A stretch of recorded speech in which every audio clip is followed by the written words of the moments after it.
जी को मैं चर्चा में लेके आना चाहता हूं। डीके दुबे साहब, विरोध कर रहे हैं। क्या इस बहिष्कार से विपक्ष को ऐसा लग रहा है कि 24 के लिए एक ग्राउंड वो तैयार कर रहे हैं?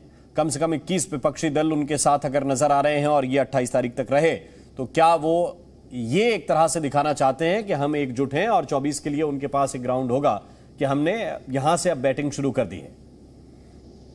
दरअसल उनको समझ ही नहीं आ रहा है कि वो करें क्या। फेम में आने के लिए या मार्केट में रहने के लिए, लोगों के बीच में रहने के लिए करें क्या।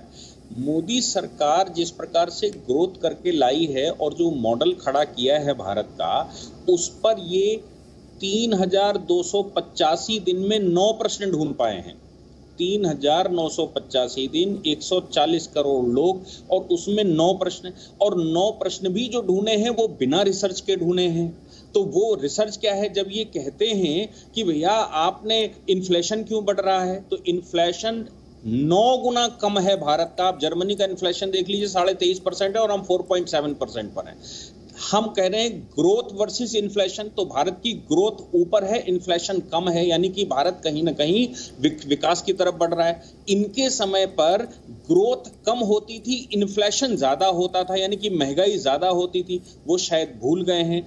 आप एक्सपोर्ट के मामले में हम बढ़े, जितने प्रश्न इन्होंने किए हैं वो एक भी प्रश्न ऐसा नहीं है जो मार्केट रिसर्च करके इन्होंने किया हो कि वाकई में रिसर्च इन्होंने किया है, और प्रश्न इनको मिल ही नहीं रहे। तो करें क्या? आप हमें बताओ ना कि वो आगे कैसे अपने आप को बताएं कि हम हैं भैया हिंदुस्तान के अंदर। तो यही है कि साहब कुछ नहीं मिला तो सिंगोल का ही विरोध कर दो। अब सिंगोल का विरोध करना है तो इस बात का ही कर दो कि साहब ये छड़ी है, नेहरू जी ने छड़ी समझा था। और दरअसल मुझे जहां तक समझ में आता है कि नेहरू जी को वो ट्रांसफर ऑफ पावर समझ ही नहीं आई, क्योंकि वो कंटिन्यूएशन ऑफ ब्रिटिश रूल मान रहे थे।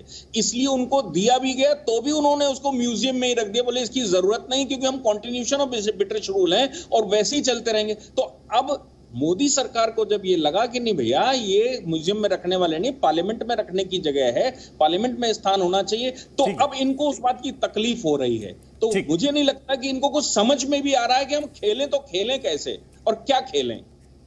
ठीक है, इकोनॉमी, मुझे दुबे साहब से ये सवाल पूछना है कि 45 साल में सबसे ज्यादा बेरोजगारी का दर इनके काल में कैसे हुआ, और आज भी वही रेट चल रहा है।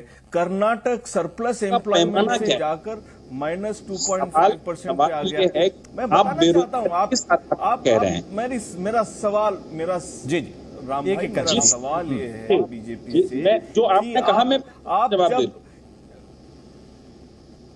आपने जो कहा पहले सवाल जवाब देता हूं मैं। जब आप मुद्रा योजनाएं बढ़ा रहे हैं, सेल्फ एम्प्लॉयमेंट बढ़ रहा है, तो आपकी एम्प्लॉयमेंट की जो परिभाषा वो केवल सरकारी नौकरी की है।